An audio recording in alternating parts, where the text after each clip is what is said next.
My wife stole $200, $0 from our joint account, then convinced our best friend to lie in court over the property division.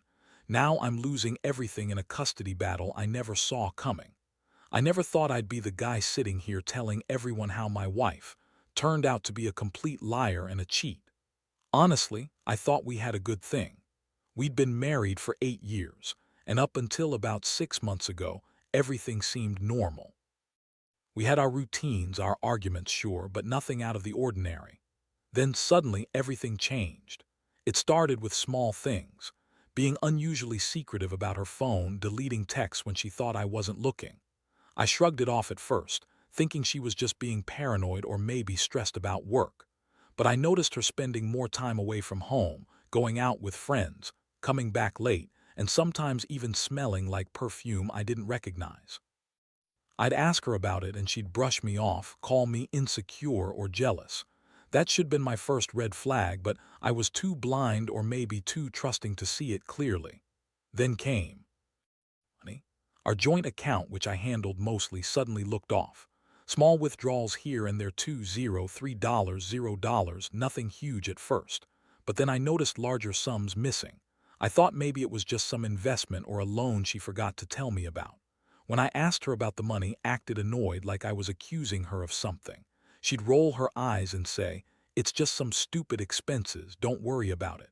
But I could see in her eyes she was lying. Her tone was defensive and her smile never quite reached her eyes. One night, I decided to check the bank statements more carefully. I sat in front of my laptop, going through the transactions, and what I found made me sick. Over $200, $0 had vanished from our account over the past year. Just gone. I couldn't believe it. I felt like I'd been punched in the gut. I remember staring at the screen in disbelief, wondering how could do this, steal that much money from us, from our future, from our kids' college fund. It was my money, our money, and she just took it like it was nothing. That was the moment I started to suspect something else was going on. I remembered how she'd been acting lately, rushing out the door, hiding her phone, lying about where she'd been. And then I found the messages. I didn't want to believe it, but there they were. Texts from a guy named Jake, her flirty, suggestive, talking about meeting up after hours. I read through the messages and I felt my stomach turn. They'd been seeing each other secretly, probably for months. I couldn't sleep that night.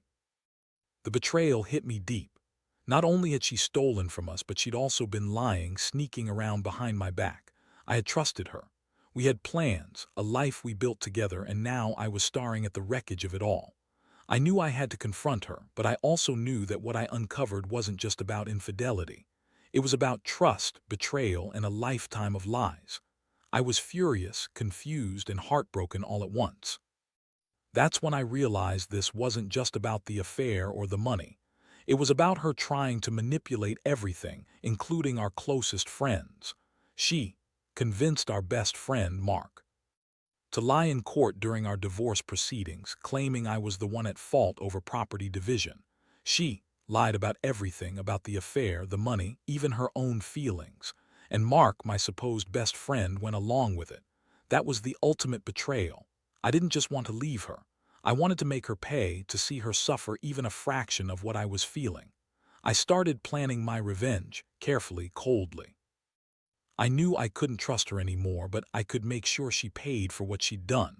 I just didn't realize how far I'd go until I started putting the pieces together. That's where I am now, trying to figure out my next move, trying to piece my life back together. I don't know if I'll ever fully forgive her, but I do know one thing. I won't let her get away with this. Not without consequences.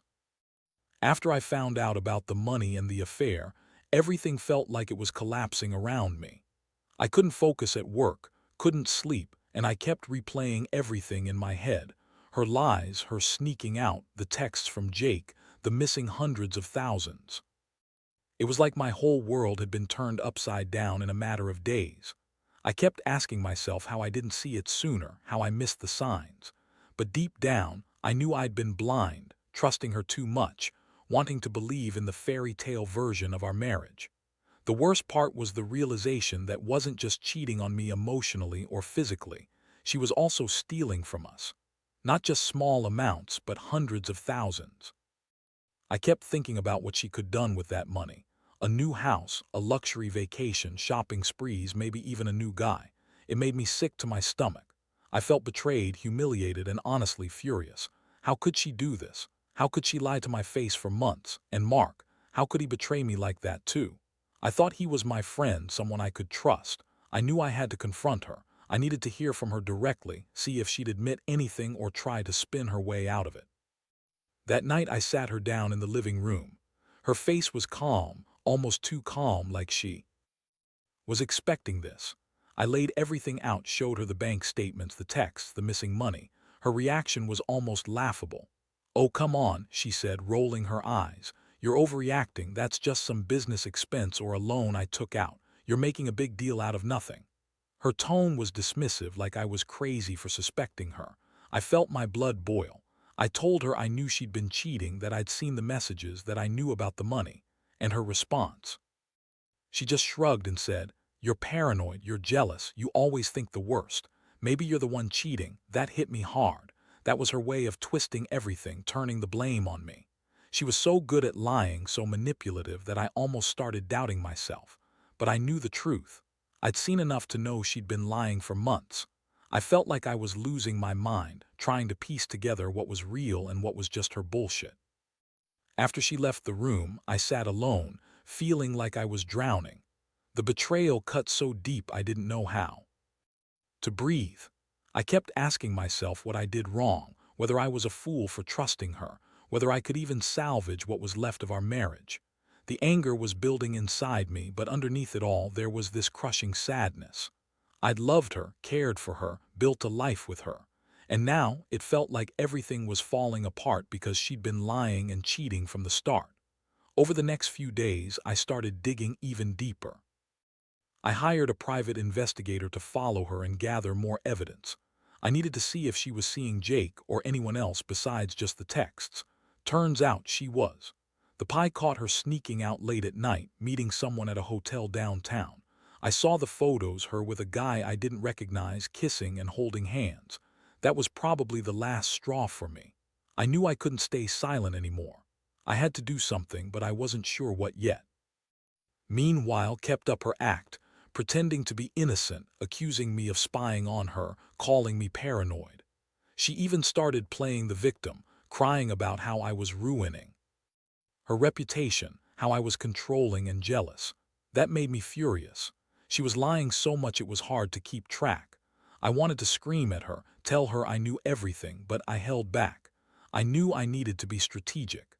The thing that really pushed me over the edge was discovering she'd convinced Mark to lie in court about the property division. I found out from a legal document she'd accidentally left on her laptop. It was a sworn statement from Mark, saying I'd been abusive and unfit for custody of our kids, completely false, fabricated. She told him to lie to help her win the custody battle and keep her secrets hidden.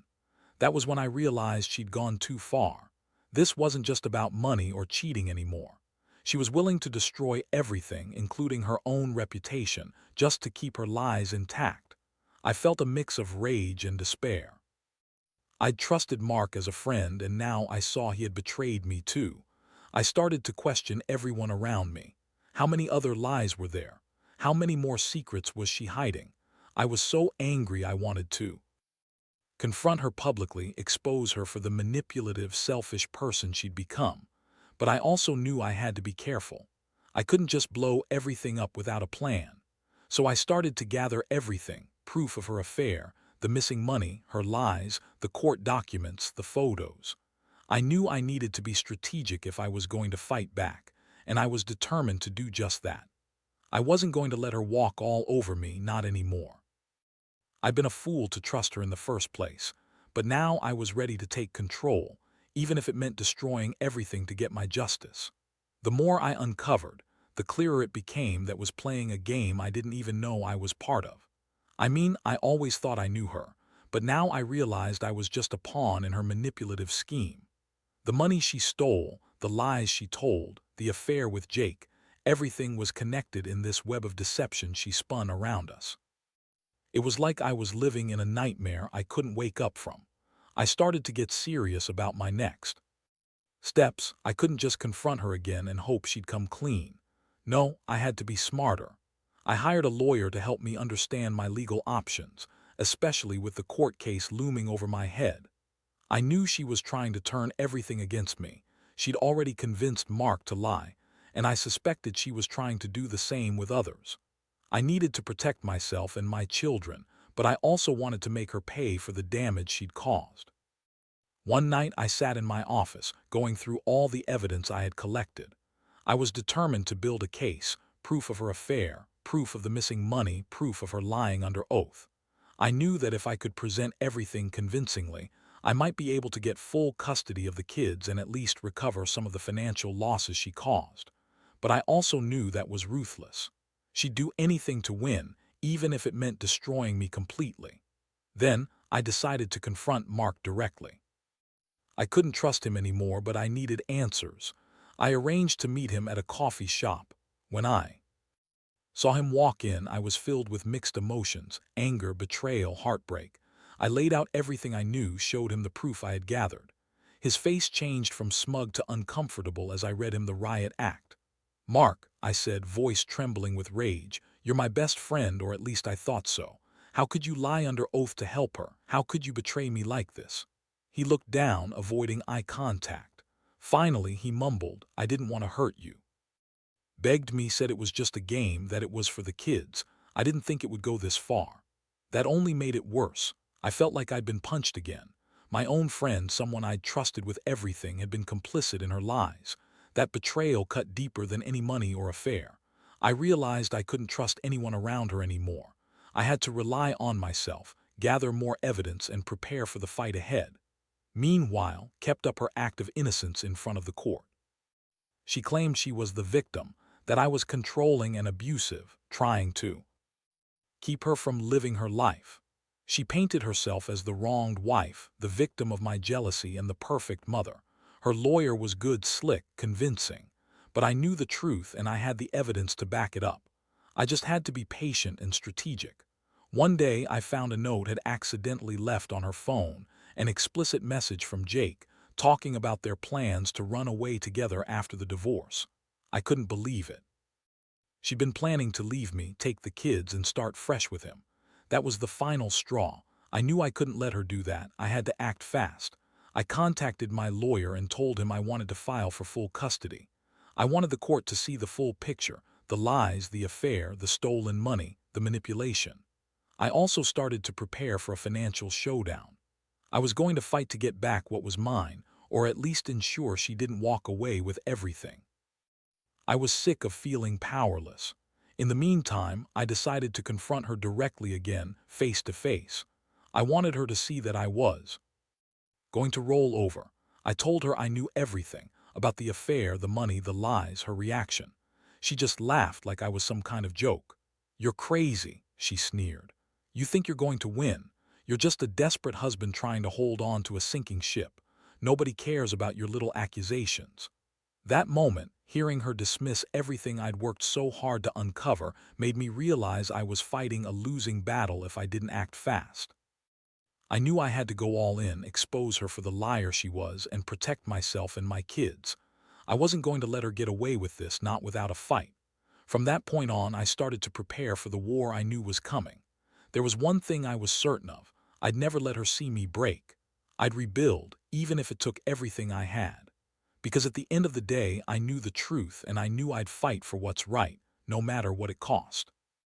The more I dug into her lies, the clearer it became that wasn't just a cheat, she was a master manipulator. She knew exactly how to spin things in her favor, how to make herself look innocent while secretly plotting her next move. Every time I thought I had her cornered, she'd come back with some new excuse, some fresh lie that kept her afloat. It was exhausting, but I refused to stop. I had to get to the truth, no matter how ugly it was. One day, I found out from the lawyer that was planning to move out of state with the kids. She'd been secretly talking to a lawyer in another jurisdiction, trying to get full custody so she could skip town with Jake. That was the moment I knew I had to act fast. If she left, I might never see my children again, and everything I'd worked for would be gone. I couldn't let her run away with everything. I filed for an emergency custody hearing. I laid out all the evidence: her affair, the missing money, her lies under oath, and her plans to flee. I showed the court the text messages, the bank statements, the photos of her with Jake, and the court documents where she had her lawyer in another state. I argued that she was a flight risk and that her actions proved she was unfit to have full custody. The court date was intense. Showed up, looking confident, almost smug, like she'd already won. Her lawyer was slick, spinning her story about how I was controlling and abusive, trying to keep her from living her life. But I had the truth on my side, and I was ready to fight for my kids. I presented everything I had: evidence, witness statements, even testimony from the private investigator. In the end, the judge didn't grant her full custody, but they did grant her supervised visitation and ordered her to stay in the state. That was a small victory, but it wasn't enough. I knew wouldn't give up so easily, and I had to be prepared for the next move. Meanwhile, I kept gathering more proof. I hired a financial expert to trace the stolen money. Turns out, had transferred it into accounts in her sister's name and even bought luxury items in secret. She'd been living a double life, spending our savings on trips, jewelry, and even a new car. It was disgusting how much. She'd lied and manipulated everything. I also started recording her conversations whenever I could. I knew she was good at lying, but I wanted her words recorded, proof that she was intentionally deceiving everyone, including the court.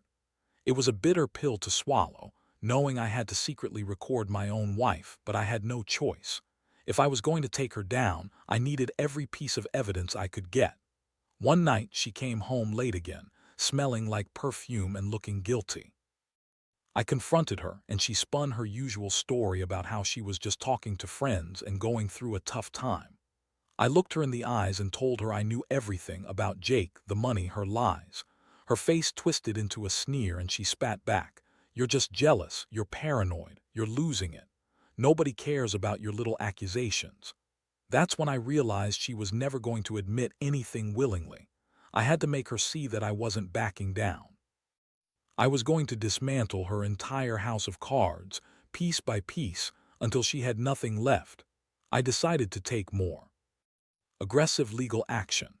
I filed for a forensic audit of our finances, and I started working with a private investigator to get more footage of her meetings and conversations. I knew she was planning to leave, probably with the kids, probably with Jake, and I couldn't let that happen. I had to be one step ahead. The emotional toll was brutal. Every day, I felt like I was walking through a minefield. I was angry, betrayed, and heartbroken. I loved once, believed in our life together, but she had destroyed everything with lies, greed, and betrayal. Still, I refused to give up. I had to fight not just for my money or my reputation, but for my children's future.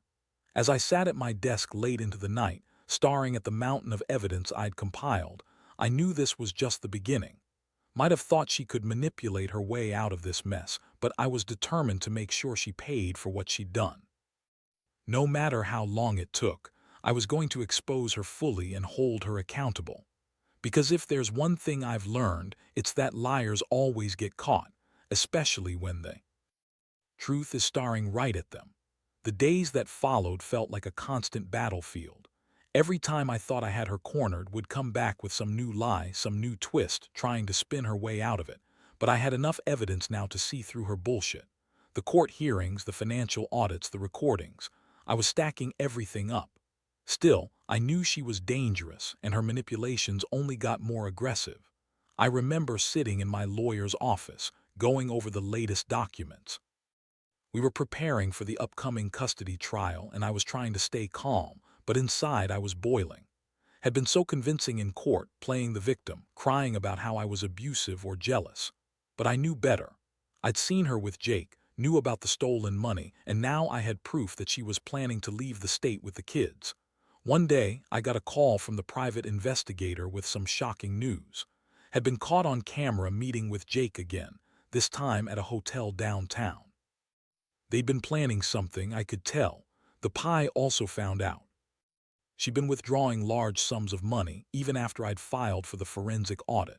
She was trying to hide her tracks, but I had her cornered. That night I decided I'd had enough of waiting. I confronted her directly, face to face. I told her I knew everything about Jake, the money, her lies, her plans to run away. Her reaction was pure contempt. She looked at me with this sneer and said, "You're just jealous, you're paranoid, you're losing control because you're a terrible husband." Her voice was cold, but her eyes betrayed her. She knew she was caught and she was trying to act like she didn't care. I lost my temper then. I told her I was done playing her games, that I wasn't going to let her destroy me, our marriage, or our children's lives.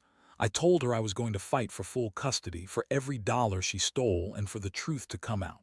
I knew she'd try to manipulate her way out of it, but I was ready. The court date was set. I prepared my case meticulously. I had all the evidence laid out: texts, bank statements, recordings, witness statements. I even had a witness who saw her meeting with Jake at the hotel. I was nervous but determined. I knew this was the moment I'd finally expose her for the liar and manipulator she was. On the day of the hearing, she showed up with her lawyer looking confident. She tried her usual tactic, crying, claiming I was abusive, that she was the victim. But I stood my ground. I presented everything piece by piece. The judge listened carefully, reviewing the evidence, asking questions. The courtroom was silent except for the sound of my voice laying out the truth. When the judge finally spoke, I felt a flicker of relief. She ordered a full forensic financial audit and appointed a custody evaluator. She also issued a temporary restraining order, preventing from leaving the state with the kids until everything was sorted out. It wasn't a final victory, but it was enough to slow her down. In the aftermath, his facade cracked.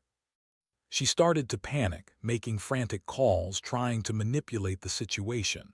But I was prepared. I kept pushing forward, knowing I had the truth on my side. I also started to rebuild my life, focusing on my children, making plans for our future, away from the lies and betrayal. The emotional toll was still there. I felt broken in many ways. I loved her, believed in our marriage, and never thought I'd be fighting to keep my family together in such a brutal way. But I also learned something crucial. Trust has to be earned, and sometimes you have to fight tooth and nail to protect what's yours. I realized that I'd been a wolf in sheep's clothing all along, and I'd been blind for too long. Now I'm cautiously optimistic. I know this isn't over, she's not going to go quietly. But I also know I have the evidence, the truth, and the strength to move forward. I've learned that betrayal cuts deep, but in the end, honesty and persistence are what matter most. I just want my kids to grow up in a world where they see that justice isn't always easy, but it's always worth fighting for. Looking back now, I realize how much everything changed in such a short amount of time. I went from believing I had a perfect life to uncovering a web of lies, betrayal, and greed that I never imagined she was capable of. The betrayal hit me hard, more than I thought I could handle. But as painful as it was, I also learned a lot about myself in the process. One thing I've come to understand is that trust is fragile. I always thought I knew, but her actions prove that trust has to be earned daily, not taken for granted. I also learned that sometimes, the only way to truly protect yourself and your family is to face the truth head-on, no matter how ugly it might be. Ignorance is a luxury I no longer have, and honesty, no matter how brutal, is the only way to move forward. The legal battle was exhausting, emotionally draining, and at times humiliating. But it also gave me clarity. I saw who really was: selfish, manipulative, willing to lie, steal, and even destroy to get what she wanted. That realization was a bitter pill, but it was necessary. I had to accept that the woman I loved was gone, replaced by someone I didn't recognize.